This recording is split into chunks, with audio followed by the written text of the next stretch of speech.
In Cal Newport's Deep Work, the book talks about shallow work that most of us do all day and how to master the skill of doing deep work, which really creates productivity and gives you result and impact. See, Cal Newport says that human beings are better when they can be immersed into a challenge. And he shares stories and strategies that can actually help people get better at that productivity.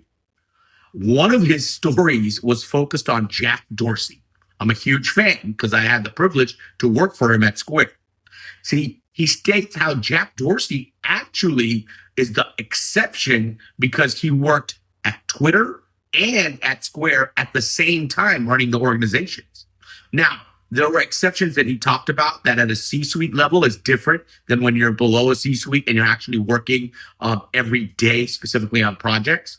But he also talks about how Jack, whether it was Twitter or at Square, was really trying to create productive work environments that focused on collaborative, open space, more messaging, interruptions intentionally, so people can learn from each other.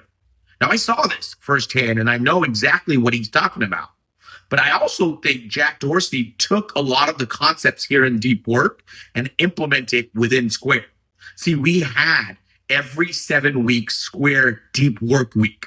And the idea there was no meetings throughout the entire week so you can just submerge yourself into the actual work you need to do.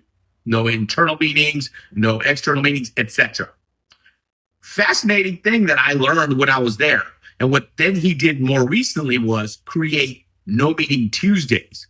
See, whether you were in the office or remote, Jack wanted to make sure each week, one day you had where you had no meetings and could spend the entire day mastering your role and doing the projects you need without any interruptions. And I saw all these things actually firsthand work, and I really absorbed it. Now, in Deep Work, Cal Newport also gives some other strategies that I love and really aligned with. That focus time needs to be a minimum 90 minutes in order to get into that rhythmic flow of actually getting the work done that's at hand.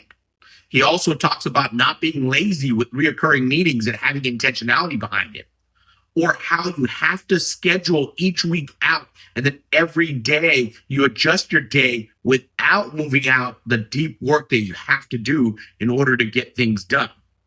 He also talks about having an office setup and a routine with your clothing and your way of work. And when you need to get into deep work, do you have to be in that environment or a separate environment that really lets you shut down all distractions and focus on the work you have?